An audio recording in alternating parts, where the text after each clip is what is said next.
I'm going to say something that's going to sound like a cop-out, and I don't, but I can only phrase it this way. I've annoyed people since I was so small. There are very few celebrity memoirs I've been more eager to read than Lena Dunham's Famesick. I don't want to freak you out, but I think that I may be the voice of my generation. Dunham was 25 when Girls, the HBO series she created and starred in, premiered in 2012, and it's since become a true generational touchstone. Girls follows 4 female friends navigating their 20s in New York City. I hate today. The show was funny. Look at me. You smoked crack. You smoke crack. Sexually frank. You putting on a condom? No. Wait, you are, right? Yes. And divisive. And what? Get on all fours. And so was Dunham herself, who at the time generated huge amounts of discourse. She was scolded for being unself-aware, an oversharer, privileged, not attractive enough, you name it. And while she did have an unfortunate knack for putting her foot in her mouth, in retrospect, the sheer intensity of the negative attention seems unfounded. In her memoir, Dunham reveals her life was just as turbulent behind the scenes.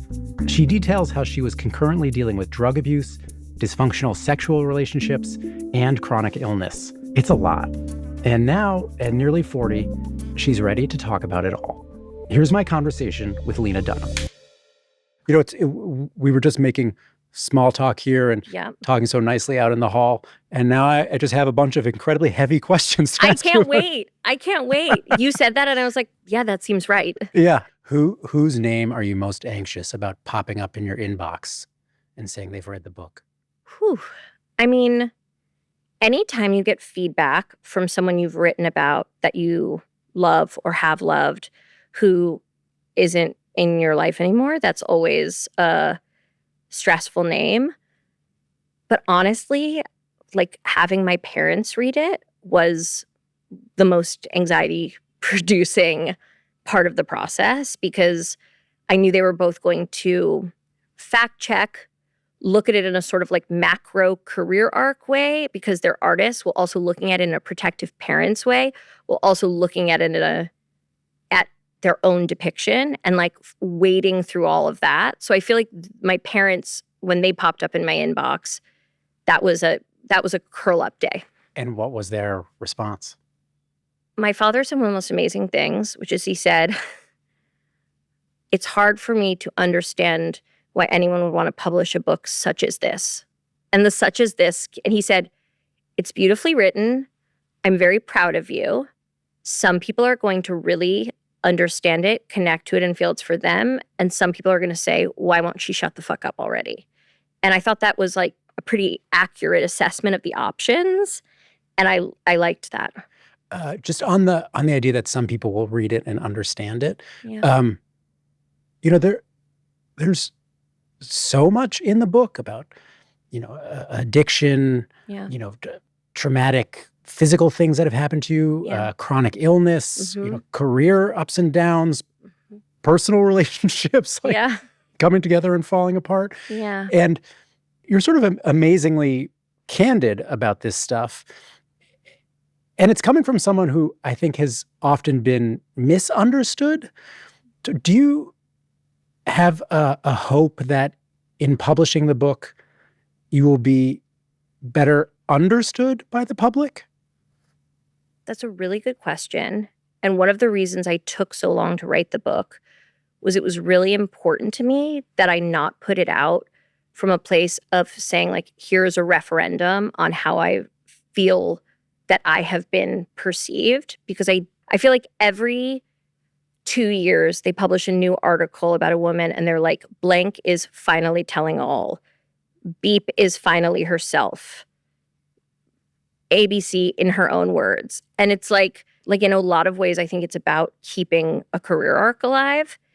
And I wanted to make sure that in publishing the book that I knew what my own aims were. And I don't like revenge writing. I don't like writing that's like, here I am, kiss my ass. Like it was really like, hopefully, I know there are other people who will understand this. And more than ever before, I feel that I'm at peace with the fact that there are people who will never understand and they don't need to. Right at the beginning of the book, you write about your name, Lena Dunham, Yeah.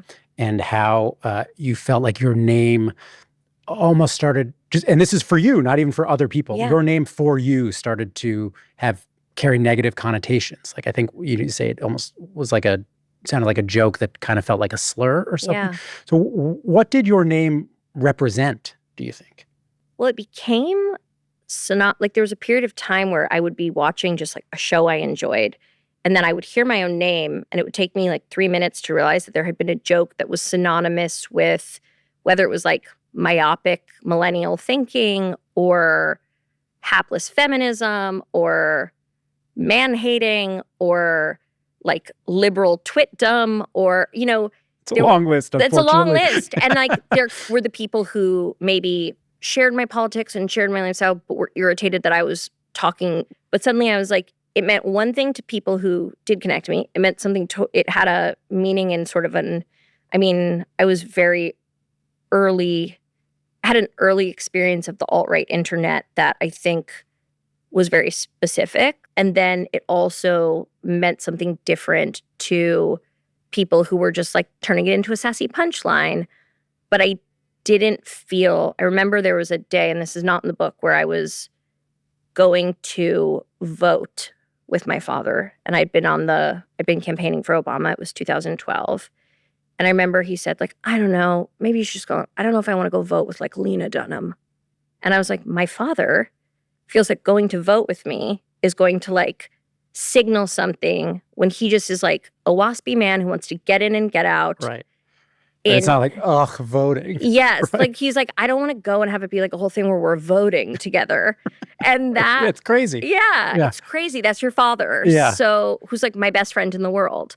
But he was saying basically, can you just go around the block and vote on your own? And that was the moment when I kind of understood something's going on here. Because the show had only been on the air for 6 months at that point. And I mean, with the benefit of hindsight, what do you think the intensity of sort of the loathing was, which seemed so disproportionate? Like you were a person that had a TV show, Yeah, and it's crazy. And the HBO numbers are not network sitcom numbers. That show was watched by like, if we think that show was watched by like less than 1 million people a week. So what do you think the depth of that negative feeling was really about? I mean, I'd be lying if I didn't say I haven't spent time thinking about this, because you have to. It can't be avoided. I'm going to say something that's going to sound like a cop-out, and I don't, but I can only phrase it this way. I've annoyed people since I was so small. Like, I was an annoying kid. It was truly at school. Like, I was a tryhard. I was loud. I didn't always know how to operate in, like, I didn't always know how to, like, move through space with other kids in a way that wasn't a little bit off or disruptive. And I remember one of my friends being like, but you've annoyed everybody since preschool. Like, but I also, that's coupled with, there was like the intense rage about the female sexuality on the show.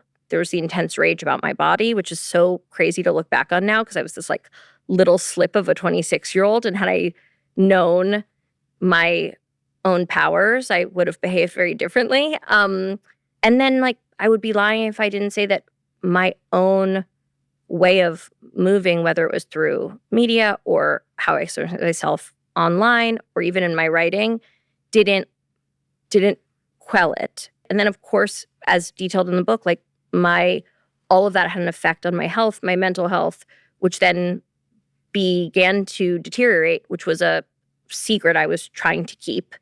And those secrets are hard to keep. A second ago, you were saying, when you were 26 and just a slip of a person, if you had known your power, you would have behaved differently. What did you mean by that? Great zeroing in, David. I guess what I'm saying is that I thought I was the feedback that I got, which was like, this is the most ungainly thing. This person is an eyesore. Like, that's how I perceived myself. The show was about somebody who had a negative self-perception and made romantic and platonic choices that reflected that. And I guess something that is, listen, would that we could all do our youth over, but now that I'm going to be 40 years old, like looking back, I looked at a lot of photos and diaries and moments to put the book together, and I felt sad that that person didn't have a sense that it's not even just about being normatively beautiful, although the way that I was spoken about, I mean, that's what so many women's bodies look like. That's not what my body looks like anymore. But I was like full of light. And it's interesting, as I looked at the photos over the course of the show, I could see, it's such a cliche, but it was like the lights just went out. It's clear from the book, and even just thinking back to how sometimes you would respond to critics online.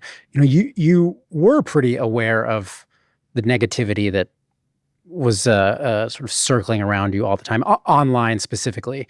And I'm wondering if you can talk about like what the lure of engaging with that negativity was. Because, and maybe it's a naive thing to say, I kind of wonder, like, well, why didn't you just not go on the internet? You're right. And I remember my parents used to say, that doesn't exist. If you just shut your phone, it doesn't exist. And I was very like, you guys don't understand. This is a different world. You check your email once a week. But they were right.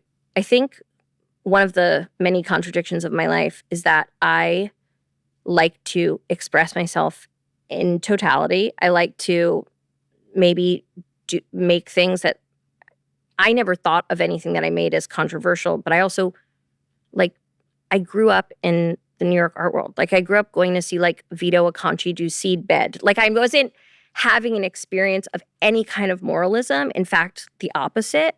The idea was like, if you say it's art, and art is designed to like stretch the human capacity for understanding. And so I never thought of anything I did as controversial. And then my feeling was, well, yeah, I like to make whatever I want, but then I don't want anyone to ever be upset with me. And so when it came, I think that what it seemed like at the time was that, again, that I was always trying to explain myself to people, not really realizing that actually it was cyclical. And what do you think it is about either you or people that the negative stuff, even in the face of so much positive affirmation you were getting, is what is what sort of sticks with you? Because the other, you were getting all this negative shit all the time, but also you were mid-20s, had like a very buzzy, popular show, probably a lot of opportunities. Yeah, I was being making good money, incredibly rewarded for what I did. So why didn't that part of it seem to stick? A really great question, and I think it's a human nature question, because one friend of mine who read the book was like, you reflect so much on the relationships that were painful, but like, where are all the people that loved you and supported you and took care of you? And I hope that, they're all in the acknowledgments, but I was born with such a healthy dose of guilt, shame, and self-hatred, which is in direct contrast to my almost pathological need to continuously express myself. And that is like those things are dancing all the time. You think you were born with a self-hatred?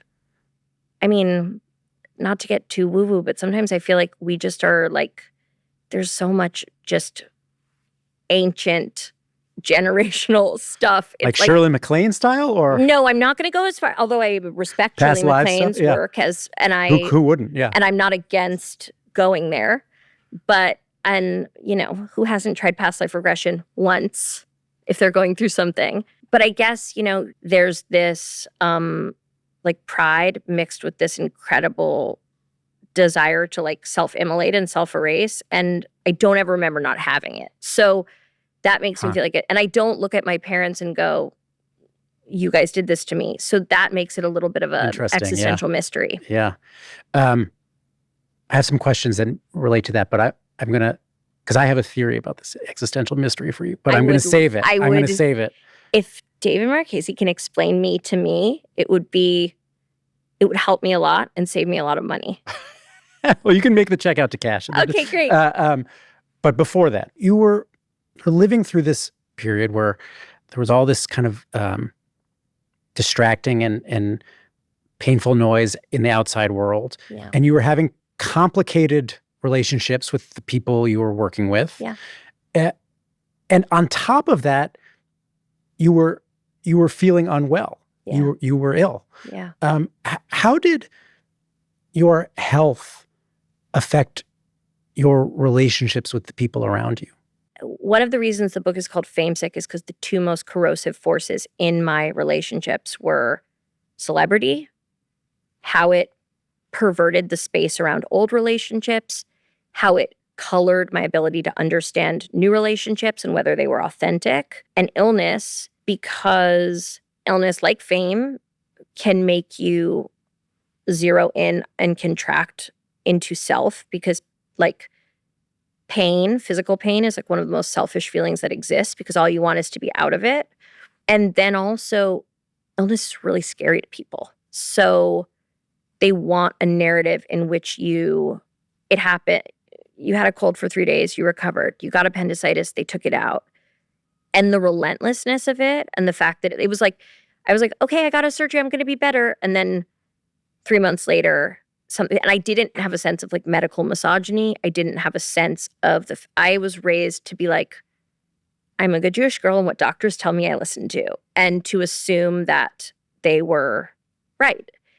And somehow my health picture kept getting less clear, not more clear, which also makes it I understand, very hard for other people to empathize with, because it seems abstract, amorphous, like... They lose sympathy or think you're making it up. Yeah. And also, we live in a society where the highest value for people is like movie sets. People come in there like, I slept 2 hours, I drank a coffee, I said bye to my wife, I'm back. Like, they treat it like an extreme sport, and the highest value is just to be able to go and go and go.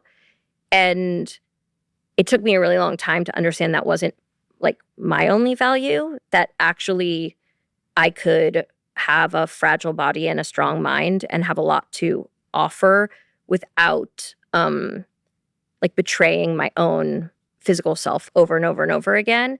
But it's still a dance all the time. You also, in addition to being chronically ill, you had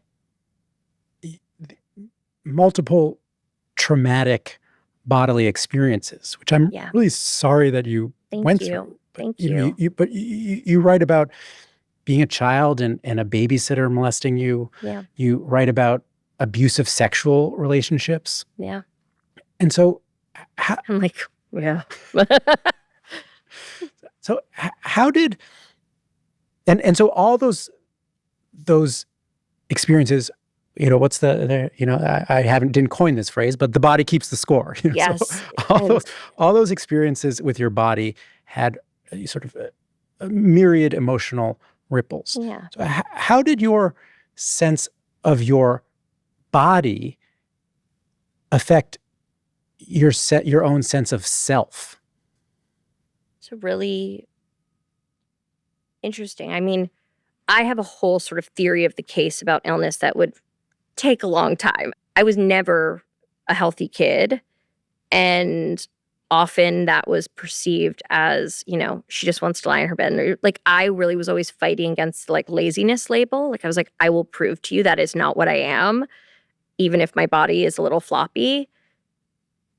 Those experiences that you describe created a distance between myself and my body that then made it hard to identify quickly. It made it easy to separate myself from pain and to keep moving, but it made it hard to tune into my own body and identify what was happening to me physically. There's a book about EDS, about Ehlers-Danlos syndrome, my sort of kind of like overriding diagnosis, which is called The Body is a Doorway by Sophie Strand. And she said this thing which I couldn't believe someone else was saying it, but she said, I've always felt like I was a balloon floating above my body. And I had said that countless times and had no idea that anybody else in the world experienced that. I once had a really interesting conversation with Gabor Mate, Oh, huh. who's an amazing thinker. He was interviewing me for a book that he wrote about the sort of intersection between illness, addiction, and trauma. And he has like some of the most developed, I think, thoughts about that of anyone working. And I asked him this question. I said, like, why? I understand it happening once when I'm a little kid. Why does this keep happening to me? What is the this? This is finding myself in situations where I am suddenly not in control of what is happening to my body. Another person is making the decisions. And he said, Lena, it's like once you have that experience as a kid, it's like the weak wolf that gets picked off the pack. Like someone who is looking for that sees you. And it wasn't shaming. It was so beautifully put, which is like these experiences build up in you. You develop more distance from your body. People who want to cross boundaries are able to identify that you are someone who might not know how to deflect that. And because before it felt like this like series of unfortunate, Lemony Snicket's series of unfortunate events. And I needed some cohesion and I needed some narrative cohesion to understand why there was this like consistent pattern of feeling at least violated. And that was really soothing to me. And then once you get sick, especially gynecological illness, which is still not like the most beloved topic in American culture, we might say, your feeling of yourself as a vital young person is extremely diminished, and your feeling of yourself as like a viable partner is extremely diminished. And it is also a crazy hormonal ride, there's a lot. I hoped that in the book I was able to capture those different kind of like buckets in which illness separates you from yourself. Sort of the psychological paradigm that you just described, sort of coming from Gabor Mate is his name, where it's like people saw something in you that they could exploit in a way. And I want to say to anyone who's hearing this, that's not anyone's fault. We know culturally now more than ever that people who are exploiters are going to do exploiting. And they are looking for the people they can do it to in the most consequence-free way. And that is not the fault of the person being exploited. That's the fault of the person doing the exploiting. I also want to know how that paradigm fits or doesn't with descriptions you give in the book of sort of abusive or near abusive sexual relationships where you had feelings of, like wanting to be degraded or like you were seeking out situations in which seemingly like you could confirm the bad feelings you had about yourself. My experience was that there was something about recreating a situation I had been in, not by choice, with some measure of what appeared to be my own free will, that somehow made me think that if I executed it right, I could erase the thing that had happened before. And maybe I will even be loved for my ability to perform well in this kind of dynamic. And it's interesting because now like kink and sub-dom stuff and everybody's on field. But like when I was 24 and these things were happening to me, I thought I was alone. I thought I was the biggest. I like would go home and I'd be like, I cannot even look my parents in the eye. No one has ever been a worse child than me. And of course, these things have existed since the beginning of time. Now we have language, and we have language for people to identify their desires in a healthy way. We also know that sometimes people use this language to excuse behavior that is actually not consensual or not healthy. And I think in the book, I wanted to capture the complexity of placing yourself in a situation that you knew was at least to the outside world, unsavory and trying to find some shred of dignity or romance in it. And I think the saddest thing for me looking back was the idea that I thought at the other end of it, there might be something resembling love. Yeah. Yeah.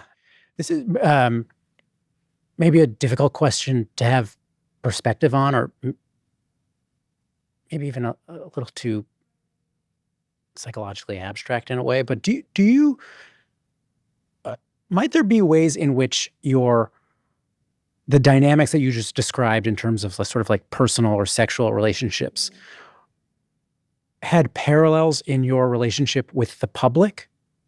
Yes. Like, it's a classic. It's like, I'm going to lean into what people think I am, but I'm going to do it my way. I'm going to find my version of it.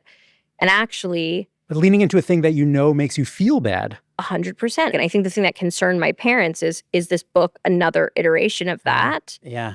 And I had to explain to them sort of what I explained to you, which is like, I had to get comfortable with the idea that this is what I had to do to keep, like, I had to write this to keep living my life in a way that felt true. But I know people who, and have been, in a dynamic where you're continuing to go in and go in and go in. And it's like the girl in the horror movie where you're like, don't go down the stairs. She's going down the stairs. You know why she's going down the stairs? Because she's a slut and she's going to get killed. So that's like, it 100% echoes it. And what was also interesting was those dynamics, which were in life scary at times, lonely. Those would be recreated on television, and people thought they were funny and fun and at times sexy. And, I didn't write Adam's character to be a romantic hero. And by the end, everyone was like, I want a boyfriend like that. I want a boyfriend who throws 2x4s and spanks me. And that is not what I was going for, but it was certainly a lesson in what we desire cannot be untangled from what we have been through and what we fear. It just can't. I want to ask about two of sort of your central relationships during the girls' period. Yeah. And the first is with Jenni Konner. Yeah. So you write, Jenni Konner, co-showrunner, sort of your, I don't know what you call, like consigliere during the show. Yeah, she was my partner in making the show, and she was my teacher, and she was my best friend at the time. Best friend. And you had this incredibly supportive, also kind of symbiotic relationship while you were working on the show. And that ultimately that relationship sort of soured. And it seems that by the end of the book, the conflict there, or the tension there, is really around values.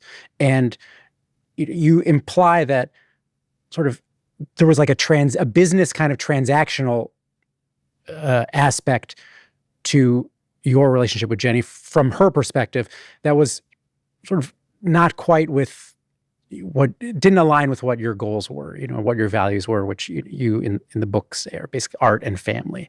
And I want to know if your relationship with Jenni, or not if, I want to know what your relationship with Jenni taught you about the difficulty of being in business with friends. I mean, I have so much that this is not like when I say I have so much gratitude. I have so much gratitude for Jenni. The amount of times in a day that I think about something that she taught me, or I say a joke that is deeply embedded in the history of our friendship and sort of laugh with myself. Like, she was my, I remember my mom saying, like, this is your first real friend. And I also was extremely naive about the fact that when you work with people and your creative, financial futures are intertwined, there are going to be moments where that is just in tension with friendship. I was not an adult, and I still lived with my parents, and I was desperately looking for safety and for a sense of security and for a sense of something that was, I just forgot the word for, unconditional. Something that felt unconditional. And business relationships are They're conditional. Yeah, they have by to be. definition. And I remember, again, my parents, who come up a lot in this book, their wisdom, my father being like, not everybody like says I love you to everyone they work with and like sleeps over at their house. And I look back at that and I think that I can recognize now as a 40-year-old the inherent challenges of that. And that in a way, I was looking for a different kind of relationship than the one that work can provide. Is there a way that you can imagine that things would have developed with her that would have allowed you to continue working together? Or do you think it was sort of a necessary break that had to happen? I made a necessary break with everything. So Ah. I don't think, I mean, there's a moment that I talk about in the book where I broke up with my business partner. I broke up with my partner. I had a hysterectomy. I stepped back from work. It was like I went from full on to like sitting in a back room in my parents' apartment in silence, collaging letters together and like making, like my mom coming in and being like, "That's really nice," which like you've made a collage that says "see me" or something. Like it was not a time where I was capable of really keeping anything going. And I'm not so much has happened in my life that's wonderful and so much has happened that's challenging. I'm not a big redux person. Like I look back and I go, I remember once I said to my mom, like, "I'm so glad you're my mom." And she was like, "It could have been no other way." And there's so much it could have been no other way in this story. And I had to detach from this entity that I had created and everyone who was responsible for helping me keep that entity alive.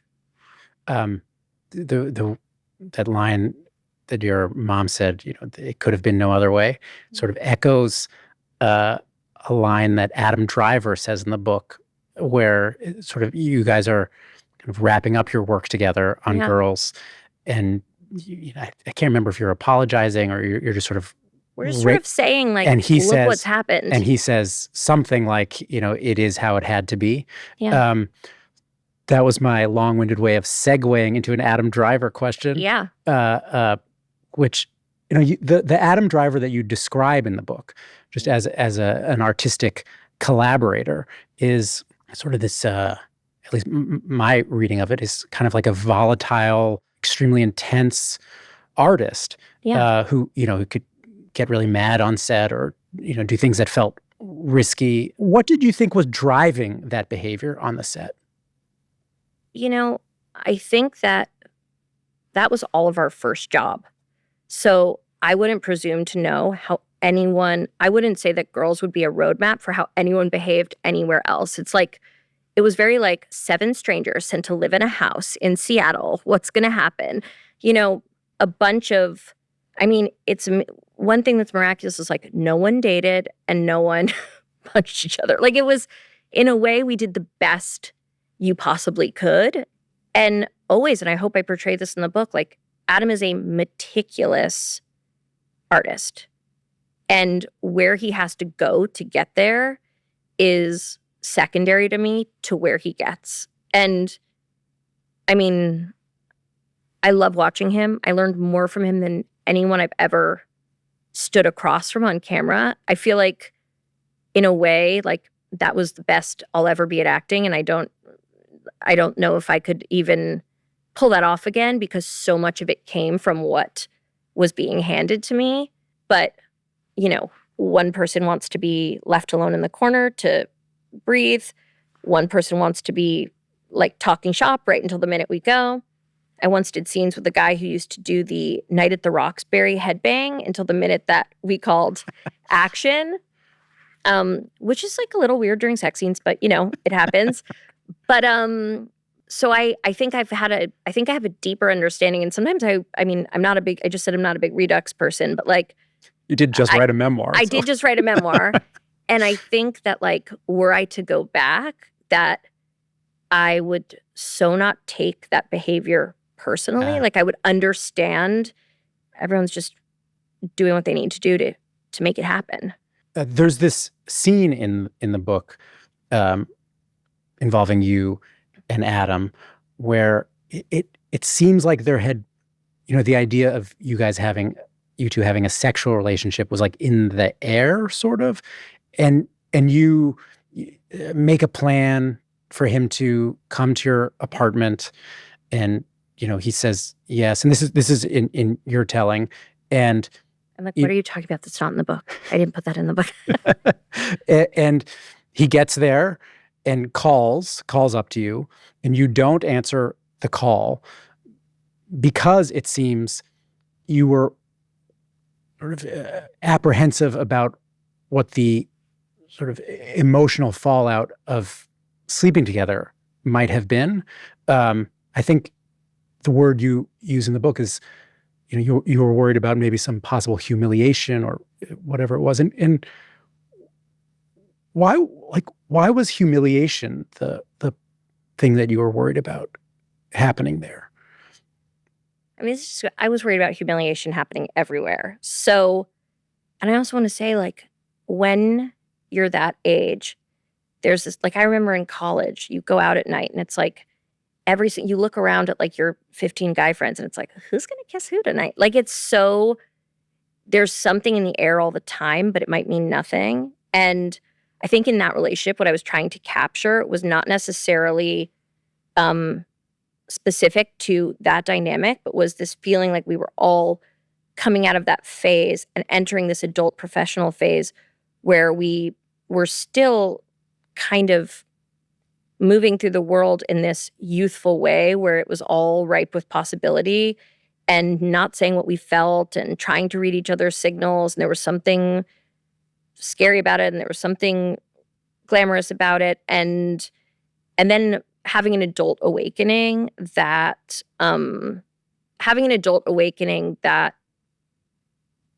wasn't always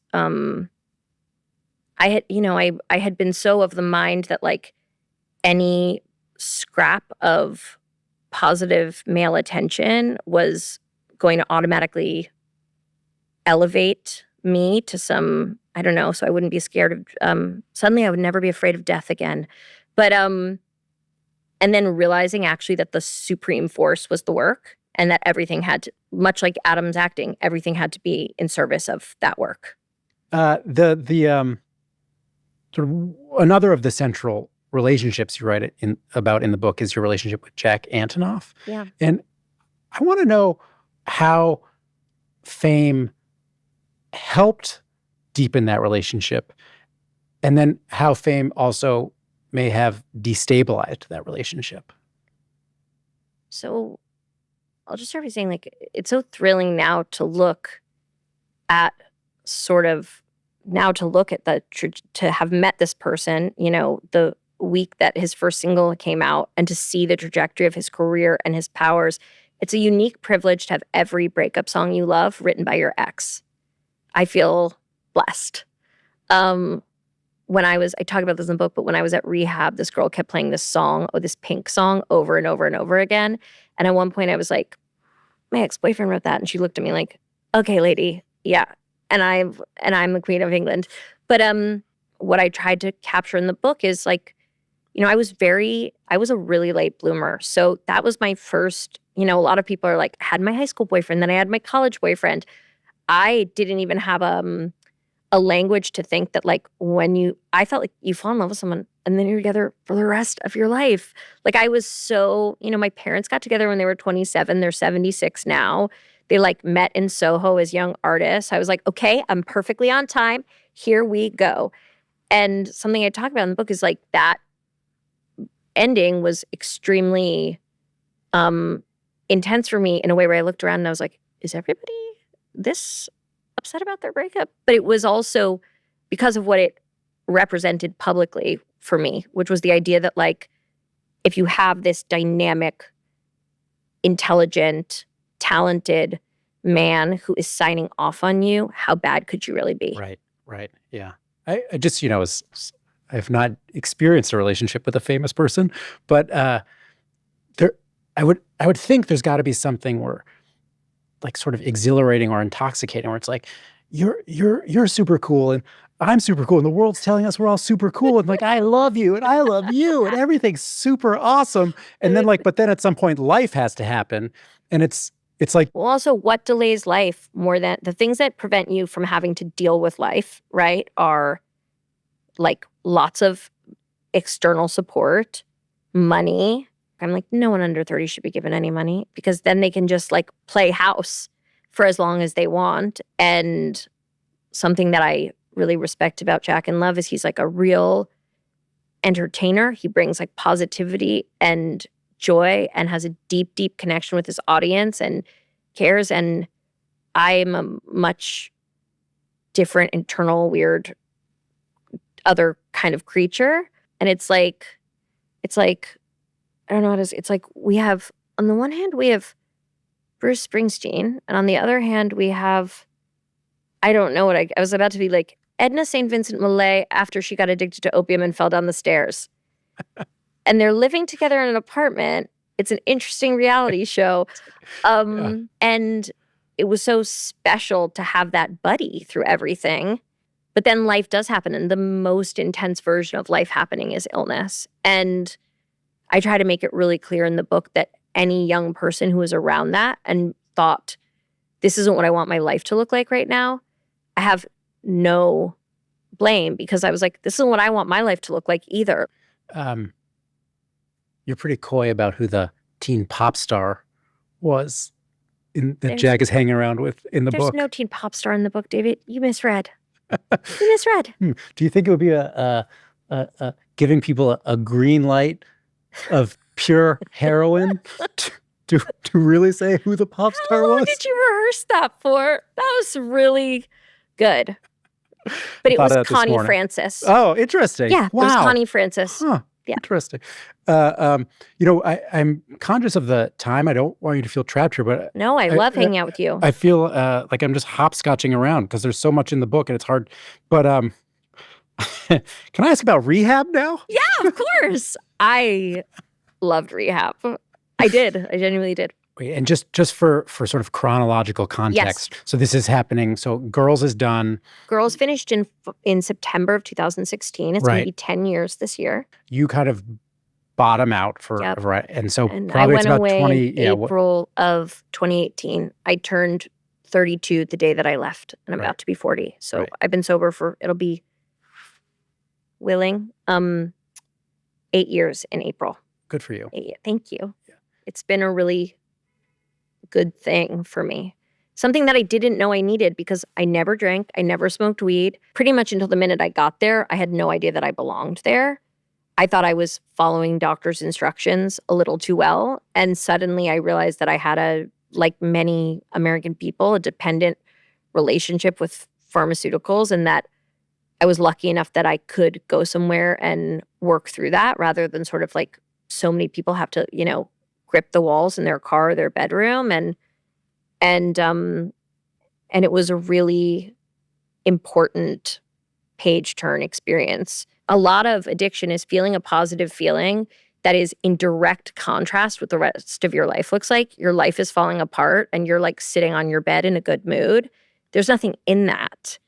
And I want to have good feelings that like you can explore and move through and are layered. I want to have good feelings where you look under them and there's more good feelings. Earlier in the conversation, you said you kind of felt like you were born with certain feelings about yourself. And those feelings, then had all sorts of ramifications for the life you led and the feelings that you were comfortable with and the feelings that you pursued. And I want to just throw my theory out. Because maybe thinking I was born with it is like a cop-out. Do you know what I mean? It's not actually going, I was born that way. Great Lady Gaga song, very positive message. This is a different story. So yes, I would love your theory. Thank you, David. And you tell me if it's hoo-ha. But I wondered if, because of your chronic illness, your normal state, the state of being which was actually comfortable for you, was a state of extreme discomfort. And as a result, in all these different ways, whether it's your relationship with the public or maybe with other people or your relationship sexually, you put yourself in positions where you were going to feel bad. Yeah. Because feeling bad was your baseline. I think I'm taking that back to therapy, David. That's really thoughtful and compelling and true. And the yes and I would add, because there's no, is that when you're in pain, the only thing that overrides it is more pain and different pain. That's why I have so many tattoos. Because, like, if you're in pain and then somebody's tattooing you for an hour, that's what you're focused on. And if you're in pain and somebody else takes the reins and puts you through an experience, that's what you're focused on. And it's interesting because my capacity for discomfort has also been something that has helped me a lot in my life. My ability to withstand stress, my ability to deal with like my husband is like, you have like more shit going on in an hour than I do the entire year. He's like, if I was having your day, which is just a normal day doing show business things, he's like, I would go to bed and I wouldn't get up. The first time that we created a show together, the show Too Much, and we got our first review and he was awake and he gets The Guardian and it was a like 1 star and he threw up. And I turned into like a coach. I was like, do you like your life? You got to pay to play, brother. Like I became someone completely different, but it was like that ability to handle negative inputs. I'm not going to say with elegance, because that's not a word anyone would associate with me, but at least with a certain kind of stoicism and moving ahead is something that has like sustained me and has certainly come from being sick. So this will be the final question for this go round. And then we're going again. So you're someone who particularly early in your career was criticized for oversharing. Yeah. This term oversharing. And I want to know what you've learned up to this point from having the experience of sharing so deeply in your art on arguably overlong Instagram comments. Yeah. Some people might say they're wrong. I might say I'm using the medium in a fresh new way, David. Who says Instagram is not a platform for half-baked essays about your relationship to bikinis? And now also having shared so deeply and in such detailed fashion in the book. Yeah. So what do you now understand about sort of processing who you are in kind of a public fashion? Well, it's interesting, like the idea of oversharing, because now we have all these words like trauma dumping, or like the idea that like you can share in a way that's sort of like, and you can share in a way that's a violation to other people. Like I now, and I'm not, people think I'm joking, but I'll like be having conversation. I'll be like, are you comfortable with me sharing something about sexual violence? And they're like, what? Like I never want to. People will make the choice to pick up my book. They'll know what it will be. But I'm actually like, I think I try to be quite conscious of in life, like not loading people up with stuff that they don't need. And I certainly have lots of people come up to me in the street and load me up with stuff I might not need, but I like it anyway. Keep it coming. And I also think that oversharing is a label that's almost exclusively assigned to women. Yep. Like a memoir about the same things from a man would be considered brave, incisive, and rebellious. Like we're having fun no here. holds barred. That's all the words. And the idea is like your feminine, female, whatever experience, queer, whatever it may, like insert experience belongs behind closed doors where it was meant, like stuff it down and get back on your fainting couch. And I always, as a kid, looked around and felt frustrated by what people weren't saying. I was always trying to understand, like when we're making movies and we're like, what's the note behind the note? Like I was like, I know there's something I'm missing and I know there's something people aren't saying and I don't like this feeling of being on the other side. I don't know who once said it. There's a quote where someone goes, I don't like being on the other side of secrets. I don't like it. And so when I was old enough to write and share my work, it felt important to me to correct that. And when I have felt, it's not even about how other people have reacted, when I haven't felt satisfied with my own work is when I've tried to take a complex thought and trivialize it. Like, I'm no longer interested in like big sweeping statements about female sexuality or the experience, or like I'm interested in long-term exploration of topics that I will return to again and again, hopefully till I'm a very old lady. And I'm looking forward to returning some of these topics with After you. our little break. We'll Thank be right you back, so yeah. much. Thank you. Yeah, thank you. guys. On the interview, we talked to our guest twice. So a week later, Lena Dunham and I spoke again after she got input on our first conversation from her therapist. Okay. Will I get in trouble if I bring a La Colombe latte by my face occasionally? I don't think so. Okay, good. I didn't know if there was us. like a branding issue. Okay, maybe they won't want to be associated with me. But Lena, you do feel so, or you seem to me so at peace, or reconciled maybe would be a better word, with so much of what you write about in the book.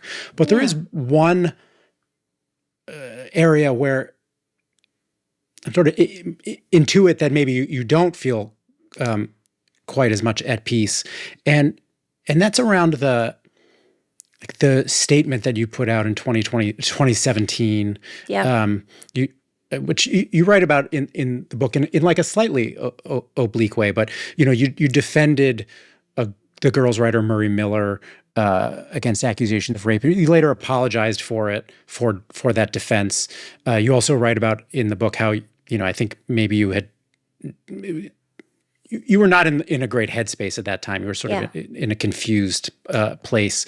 I was on drugs. It's okay to say I was on drugs. Okay. And that's, But it seems like that still sort of weighs heavily on you. So, and I was just wondering, like, have you forgiven yourself for that? I think, and by the way, I didn't say I was on drugs to kind of like create a blanket excuse. Just when you said confused headspace, I was like, no need to be polite about it. Yeah. I think what I was trying to the reason I wrote about it in an oblique way is just because I felt like that story touches on a lot of other people's lives, and I struggled with whether to even include it, but it felt important because it was a real bottom in my sense of myself, in my sense of my relationship to the public. And as for the question of will I ever forgive myself, or I think what I was trying to say is that there were lots of things that publicly I look back and I go, that was so dumb. That was so dumb how people responded. I did not have to apologize. That the entire thing was this strange dance, but that was one where I did have to apologize. And I'm grateful that I had the opportunity to. And I can only hope that the way that I included it in the book won't feel gratuitous or like it dredges too much up for other people. And it was definitely a dance to figure out how to do that. I have another question that connects to my big theory I had about some of your behavior. Okay. By the way, I did. You know how I said I'm going to take your theory to my therapist? Yeah. I did. And I mean, she seemed to agree. She seemed to think like, yeah, that guy's got the joint cased. Then she offered some further thoughts that had to do with my childhood, and I was like, I gotta go to sleep. Okay, so let me air it out. So we were talking about how sort of people could really just be mean to you, like you became a punching bag, and I sort of was wondering if it in was some sort of way unifying because it was safe to do it on the right and it was safe to do it on the left, and we do need things like that. Sorry, don't make me laugh. I'm asking a serious question. Okay. But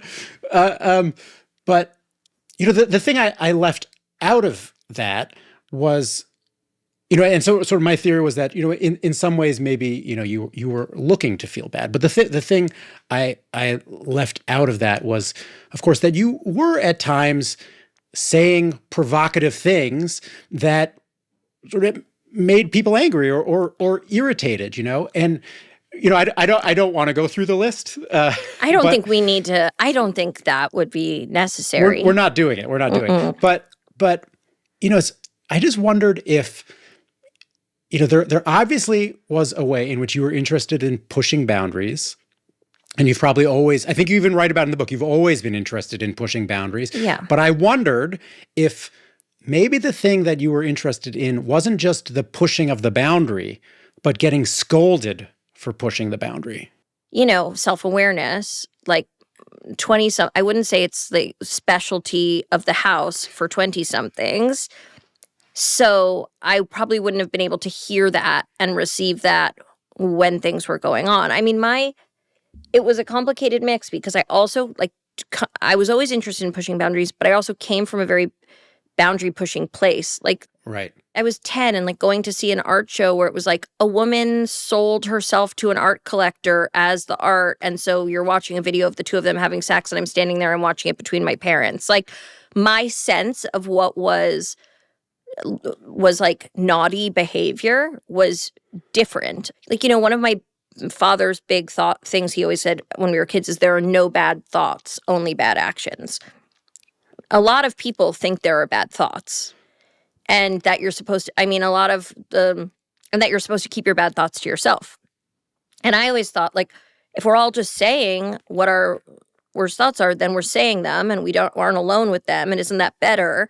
So there was a part of me that just had a really different worldview, but also the thing that you're saying is 100% accurate too. I think I said to you in the last interview, is one of the great conflicts of my life is that I like to do and make whatever I want and then have no one ever be mad about it. And I remember once saying that to my parents and my mom being well, that's actually the most self-aware thing you've ever said. So one thing that actually I was thinking about with the book was something that felt a little absent for me. And that was, the book is so much about the life, and I felt it wasn't so much about the art, sort of where the art comes from, who sort of what you were trying to convey at different parts of your career, what you took from the artists who were important to you. And I know all that stuff can be very hard for artists to write about. Sometimes they don't even know the answers to those kinds of questions. But was that an intentional choice on your part? The first part is that there were so many other people telling us what they thought that Girls was about in positive ways, in negative ways. Practically more people talking about what it was about than even watched the show. So many people had thoughts, and I also learned to sort of keep, it was so precious to me what I was maybe actually trying to say and so expansive that it was easier to talk about other things and to keep that stuff close to the vest. But then also, I'm still so in my life as a writer and as a director, and it grows and it changes all the time. And so there's something about talking about your sort of vision for your work or your very specific creative interest that feels like you're 88 and looking back on a complete life. But now that you're saying it, when you said, what you took from the artists that were important to you, that could be a whole separate book in which I talked about who I was obsessed with at any given time and what I took from their life and what I took from their work. And so it was almost too vast to touch, I think. Yeah. What you just said about how there was so much discussion around the work, it's obvious that sort of the insane amount of attention you were getting back then, it's receded. You're not the focus of scrutiny in the same way. No. Is there anything that feels freeing creatively about not sort of being a sort of a public figure in the same way? Because I'm just thinking of an example, I was trying to think of analogies earlier when I was thinking about this question. And it's not a perfect analogy, but you'll get what I mean. There's somebody like a Paul Newman, who arguably, when he stopped being tippy top of the A-list leading man and started doing kind of quieter, smaller, more character parts. Like his work actually got kind of more interesting in a way. I wonder if sort of that resonates for you at all. I mean, I would love to feel analogous to a still tanned and sexy midlife Paul Newman taking on more independent and character roles. So thank you. I mean, for me personally, everything feels freeing about it. Oh, good. And now it's this kind of miraculous thing where I get to make work that's exciting to me. Of course, there are projects still that interest me that I know are not going to necessarily excite, some of the things. When I go like, I'd love to do a slow and meandering depiction of women who spent time around Jack Kerouac. That's not going to like light up the airwaves, but I get to work a lot. I have time to think. I have time to dream. I'm engaged with so many other artists that are compelling to me. Every day has like an exciting creative wrinkle to it. I think some people, there are people who are really good at being artists and also maintaining this sort of dance that you do with the public. And it wasn't my gift. And I also just had to realize that everybody's capacity is different. And I thought that what I had to prove was that I had that I could take it all, that I was tough enough to take it all. And now that doesn't seem like an important character trait to me. And I feel that I was always sort of meant to be where I am now. Lena, I really enjoyed speaking with you. Thank you very much. It was really a pleasure, David. Thank you.